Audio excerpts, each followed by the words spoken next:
The Bachelor keeps not disappointing. It was so good, and these are some major takeaways that I want you to lean into and hear me. So, Grant keeps showing how he's emotionally available. And this is something that if you are truly intentionally trying to find your person, make sure you subscribe here, Crazy Love or Nothing podcast. That's where I'm on a mission to empower you and understand that you can find your person. Okay. And that's what I did to find my person. The way that I showed up in my life, I created that space to receive it. And this is something that I see Grant doing also as the Bachelor, where he is saying, I want someone who's emotionally available, and making it very clear and communicating that. And not only is he just asking for it, but he's also showing himself to be emotionally available. So like, make sure that all the things that you want from your ideal partner, you also have those qualities. And so like, for example, when Dina asked him on this last episode, hey, you were in a 7-year relationship. That's a long time. What happened? Notice how he just opened up easily and answered the question. And I feel like, think about how often in the past, first of all, you may have not even asked that question, like what happened in your past relationships, what went wrong, or whatever. But like, this is where I feel that we're not, or you are not asking certain questions that you should be, and you can learn from the Bachelor. This is such gold. And then also the way that he responded and took responsibility is huge. He wasn't like, oh my gosh, she was a crazy bitch. Like, it wasn't like that. He was very much like, no, like, I was neglecting the relationship. And, I didn't think I was. I thought I was doing it for our future. I was working, he was a professional basketball player and putting a lot of energy into that. And she wanted more from him. And he owned it. And so like, and he was saying he learned all these lessons from it. So like, you should also take note of that when someone's asking you about your past relationships and you're speaking about it. You can say, well, what did I learn from them, from those relationships? And if you're like, Jackie, I didn't learn shit. Well, this is where you need to stop and actually reflect and do that inner work, right?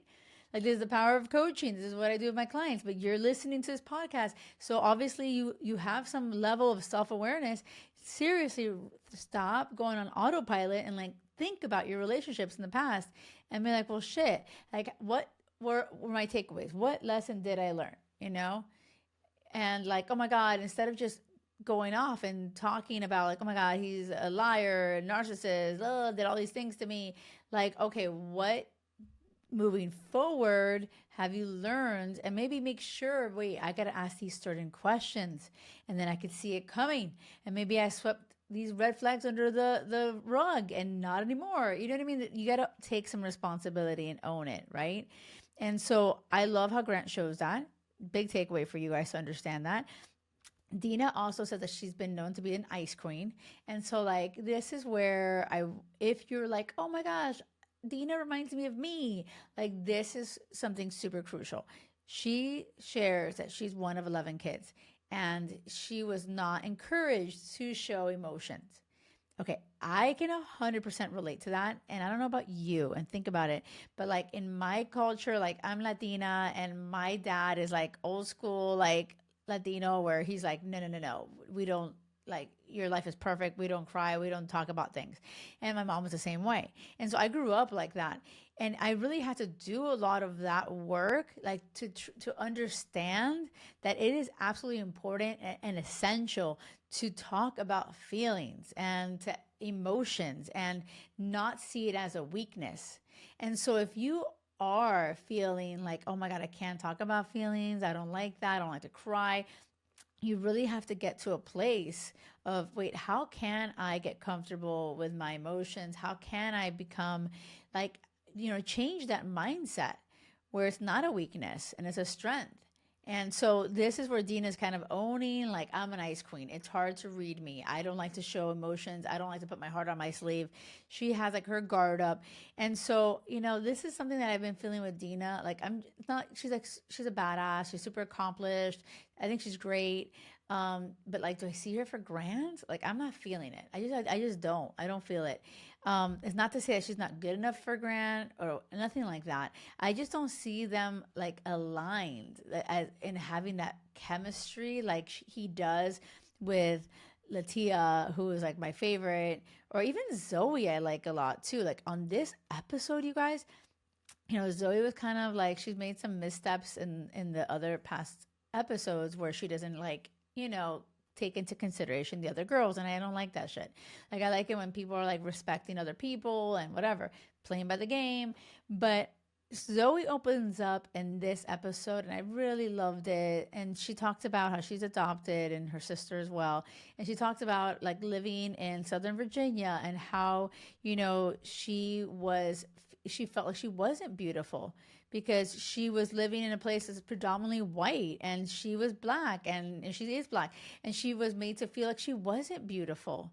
And, her sharing that was so like just, oh my gosh, my heart went out to her. And I love how Grant really was able to empathize with him, which, side note, take note of that. Your ideal partner needs to have empathy, okay? And to have that emotional intelligence, and how he listens to her and gives her that space to share so openly and vulnerably. I love it. And then how he really resonates with what she said. Like he can relate to this. You guys, this is so beautiful and necessary to emotionally connect with someone. This is what you do, is like you have to be willing to put your guard down and show your heart. And it will not be comfortable. Like it will not be comfortable. It's going to be like this part of you is like, don't let them in. Like, do not. Now I'm starting to sound like Frozen, like this song. Obviously, I have two daughters. And anyway, back to what I was saying. But truly, is where she is able to put her guard down and share what she has gone through. Oh my gosh, that's not easy. And because she was able to do that, you see them too massively emotionally connect. Boom. Zoe gets like the next level. Like this is where I feel like, oh my gosh. And she won me over too. I'm like, oh my God, Zoe, I totally forgot that you're kind of an asshole to the other girls. Now I kind of love Zoe. You know what I mean? So I'm now team Zoe. Oh my God, you know who else won me over on this episode is Serafina. Oh my gosh, Serafina was awesome. She goes on the one-on-one with Grant and they do like one of this like crazy jumping off the bridge thing. Oh my god, it was more like they got pushed off the bridge. It was insane. I wouldn't do that. That's a side note. But something that's really, really great that they talk about is how she's a slow burn. And so, like, what does that really mean? A slow burn. And, they really take their time. Like, it's not like they just jumped in and, like, are making out and a lot of, it's really like more of a friendship. They start off, like, really talking and taking things slowly. I really was questioning the chemistry. Like, on that date that they went to with the Vanderpump dogs, I was like, there's not really chemistry there. I wasn't feeling it. But today, or on this last episode, I really felt like Serafina was really opening up, and I love that she was talking about her single, her mom was a single mother and gave her that advice. And I love that he asked, like Grant asked, like, oh, what did she tell you? Like, what's your mom's advice to come on here? And I just feel like Grant's curiosity is so good. Like I just feel like these are traits like my husband has that. Like he's been like that since day one on our first date, and we just celebrated 17 years married. You guys, seriously, and like this exists. Grant is like this. He's curious now. He's gonna be curious until the day he dies. Like you have that curiosity, that growth mindset when you want to connect with somebody, And I feel like Grant does that. He leans in and he asks questions and he's curious about Serafina. And the more that Serafina's like, getting asked these questions, she's feeling safe enough to share. They both start to just, oh my gosh, the guard comes down. They're like emotionally connecting. And then they start to make out. And I'm like, yes, I am so cheering Serafina on. Like, I 100% felt the chemistry with them too. It was so cute. And I love how Grant even asked, you guys, like, this is such gold for you to hear this. Grant even asked, hey, when we kiss, I feel like you're holding back. And I don't know if it's something that you're scared of. And she's like, no. It's not that deep. I just don't want my mom to see me. Like my mom's going to watch the show and I don't want her to like see me making out. And like they're cracking up, which is so good. Like when you're dating somebody and you're cracking up like best friends, like that's the vibe that you want, right? But it's so cool. And I think maybe, they're drinking a little bit and let loose later. But they end up full blown making out. And I'm like, yes, Seraphina. And Seraphina's hilarious. She's like, sorry, mom. And she doesn't even give a shit anymore. But what I love is that Grant could have jumped to the conclusion, like, oh, this girl's not feeling me. Like, she's not feeling me. Like, this is, no, he was like, oh, I feel like you're holding back. Like, that takes so much emotional intelligence, you guys, to just like not jump to conclusions. He's secure in himself and he's willing to ask the hard questions. It just shows so much maturity. Like, I am such a fan of Grant. Like, I absolutely love Grant. I really do. And Serafina, I love how she opened up and shared too. Like, so these are my tops, you guys. I know. This is insane. There's so many great, great, great women on the show, but like for sure, Serafina and Zoe and Latia are my favorite, top three. Um, you guys stop. I was losing it laughing, and tell me if you were too. Like, I have love for Rose, but Rose is like the way that she talks. I'm like, and I feel it. Like, I feel it. She really speaks like from her like heart and her soul. But she's like, oh my God, you did me dirty. Like, oh my God. And I was like, shut up. Like, that vocal fry is everything. And she's just like really upset with Carolina. And I feel her on it. Like, I'm not, I told you before, I'm not a fan of Carolina.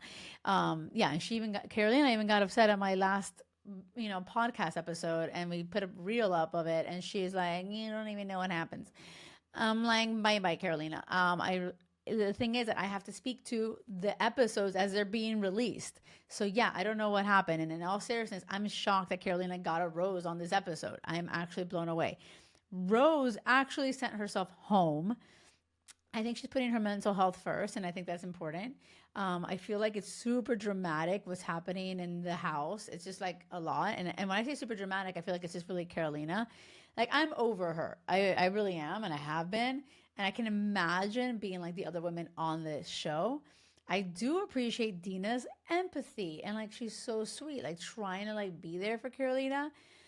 But I just feel like Carolina's not like she's a bad person. I just feel like she's got her own things going on. And so when she starts to talk about Grant, like, oh my God, I only had one date. How am I supposed to know if I'm going to marry him and bring him to my parents' house? And I'm like, well, yeah, like this is what you signed up for and this is how it works. And I think when you get really crystal clear on your worth and on what you want in your ideal partner, and you've dated enough to see, okay, this is not what I want. This is what I want. This is not what I want. This is what I want. Like, this is what I do as a dating coach. This is what I help my clients with. Like, get really crystal clear. So when you actually do go on a date, like, I truly know, I knew when I met Will, my husband, on my first date, because I was so clear, I knew he was my person. I knew we were going to get married. So, like, I don't think it is outrageous to go on The Bachelor, go on a date, and say, oh my God, this is the guy I want to marry. That isn't outrageous to me, because that is truly what I did, right? But you have to make sure that you've done the legwork and you have that clarity. You're like, oh, okay, this is exactly what I want. And so for her, I don't think she's done that work. And for her, this is like, how am I supposed to bring this man to my parents' house? And I get that. Like, I understand that concern. It's valid, but it is annoying for sure. I can imagine for the other women who want the one-on-one time with Grant. She's taking the time. The other women are like, oh my gosh, why are you still here? And all you do is complain. And she does come off really negative. Even the way that she responded to me on my, like, last week on my reel, she was like, "Ooh, you call yourself a dating coach." Ooh. I'm just like, ew, this girl is just so negative. And she is so like coming from a place of ego. Like, she doesn't really have that growth mindset. She doesn't come off with that curiosity of like, well, wait a second. Maybe she has, maybe there's something here that I should investigate. Maybe there is something going on here. Oh, wow. Jackie Loor has helped so many people find love. Maybe she is actually having some really good points here. She doesn't have that growth mindset. Like, that speaks volumes. This is another my moment. Like, if Grant knew what she was writing to me on my Instagram, Grant would see, oh my God, this girl. Because this is the thing, you guys. The way you do one thing is the way you do all things. If she's gonna be like kind of treating me like nasty, and I wasn't even nasty to her, I'm just saying, hey, this girl is coming off really insecure. It's time for her to leave the mansion because she's not aligned to Grant. These are all like valid things. I'm not saying anything outrageous. You know what I mean? It's not like I'm disrespecting her. It's not. But she's taking it like that. She's taking it personally because her ego is at the driver's seat of the freaking car driving off the cliff. She's not capable of like, oh, let me see, my ego's in the back seat. I am getting some kind of like, let me be open minded to perhaps I'm in my own way. She doesn't have that. She doesn't have that growth mindset.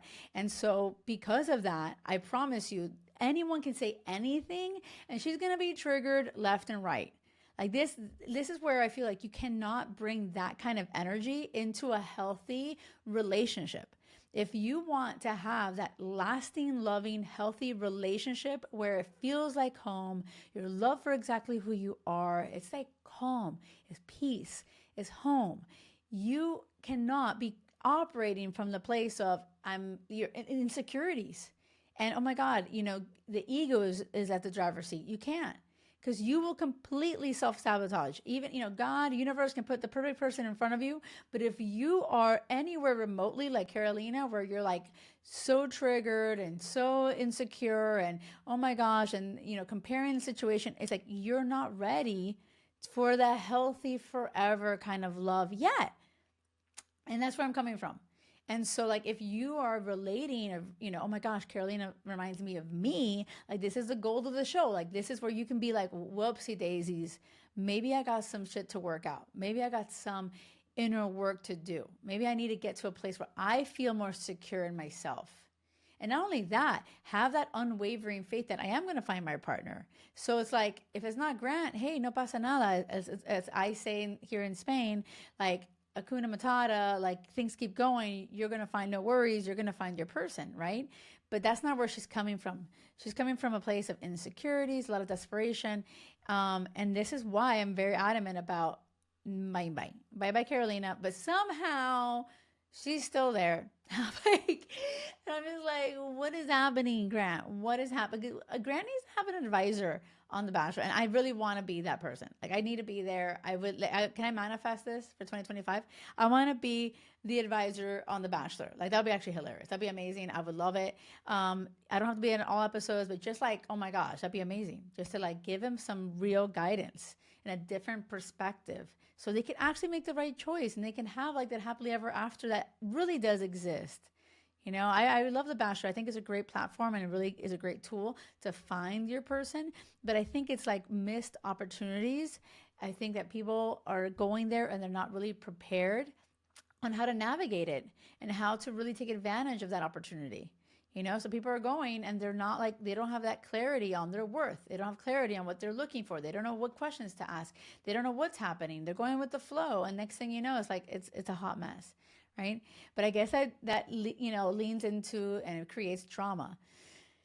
I think there's going to be drama no matter what. Even if everybody actually like did the work with me where they gain clarity on their worth, gain clarity on what they want, I still think there's always going to be drama. Always. Because you can't help it, but you're going to get jealous. The other girls are dating your boyfriend. So I totally get that. That's totally human, right? Okay. So, and the last thing I'm going to say is the other thing I didn't like about Carolina. I know now it does sound like I hate her and I don't.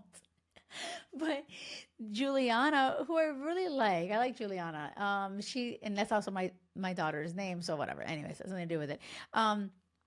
Carolina does his whole like victim mode BS that I'm just super over. And she tells Grant, oh my gosh, Juliana came and attacked me. And I'm like, come on. Like, this is where I feel like, no, she didn't. Like, this is ridiculous. Juliana really just was like, we don't appreciate you complaining and being so negative when you're giving these amazing opportunities to like date Grant. And Carolina's questioning like, oh, I don't even know this man. Like, she actually said that, like, after going on a date with him. And it makes it seem like she might have some trust issues. And she probably has had some past experience that didn't work out well, which I get it. I've been there too, but she's holding that and she's guarded and she doesn't trust. Yet again, another reason why she shouldn't be there, right? And like, so when Juliana addresses this with her, Carolina doesn't say, oh my gosh, I hear you. I get what you're saying. Oh my gosh, thank you for bringing that to my attention. You know what? I am grateful and I don't want to come off like really negative. That's awful. None of that. Because why? You need emotional intelligence, emotional maturity to really know all of that. Will Carolina get there one day and understand that? Possibly. But is she there now? No. And so when Juliana has a very perfect conversation, very like nothing wrong with what she said, Carolina does not accept, does not listen, does not, and she's now offended. Notice how the only reason you get offended is if the ego is at the driver's seat of the freaking car once again. And so like the ego was judging everything. And it's like, oh, look at this. This bitch is trying us and da da da. You know what I mean? It's coming from a really immature place, coming from the insecurities. So like these are things that I feel like Grant is missing. Like Grant is not understanding that there is massive, like he's saying, I want a woman that's emotionally available. But these are massive red flags that Grant needs to pay attention to and say, okay, Juliana is trying to say this. It's coming from a place, it makes sense. The way that she's reacting is she's offended. She doesn't get it. She's falling apart. She's insecure. And guess what, Grant? Welcome to the rest of your life. If you choose Carolina, it's like, oh my gosh, how much are you going to have to try to always make her feel like she's enough? And that's not Grant's job. Like this is where a woman, it's so important for you, or actually anybody, honestly, any men, women, anybody. It is your job to feel secure, to feel like you're enough on your own. You looking for someone to fill that, you're going to be greatly disappointed. It's never going to happen. And so this is where I feel that Grant has to understand that, because this is where Carolina's every single episode is feeling like Grant has to fulfill her and make her feel like she's enough, make her feel, and that is going to be draining. It's going to be exhausting. I've been there and done that, and it doesn't change. She needs to figure out her own happiness. She needs to see how worthy she is on her own and figure all that out. It's not Grant's job. So my prediction for The Bachelor is he's going to get to a point of, okay, I'm over it. Like, this is exhausting. Or he'll propose and then he'll get over it afterwards. I'm like, I don't know. Or maybe he's like super attracted to her and they have like the fantasy suites and then something will happen. Who knows? Insecurities. It'll blow up. But eventually I feel like there is something there at the core and it's not going to go away. And for Carolina, not in this like few episodes that are left, you know what I mean? And so that's where I'm coming from. So either way, Carolina, if you hear this, understand something. It's coming from a place of love. My mission is to empower women to understand that they can put their love life into their own hands. You can find your person, your forever love. You deserve it. You understand? Okay? It's not to judge you. It's to help you and empower you. And I used to be in my own way. And when I truly started to own my own shit and be like, wait a second, how am I showing up in my life? How am I not finding that love that I really wish I could have? I got out of the victim mindset. I started to take responsibility. And that's when my love life changed for real. Okay, so I appreciate you for listening. And remember, it has to be crazy love or nothing. Until next time, thank you for listening.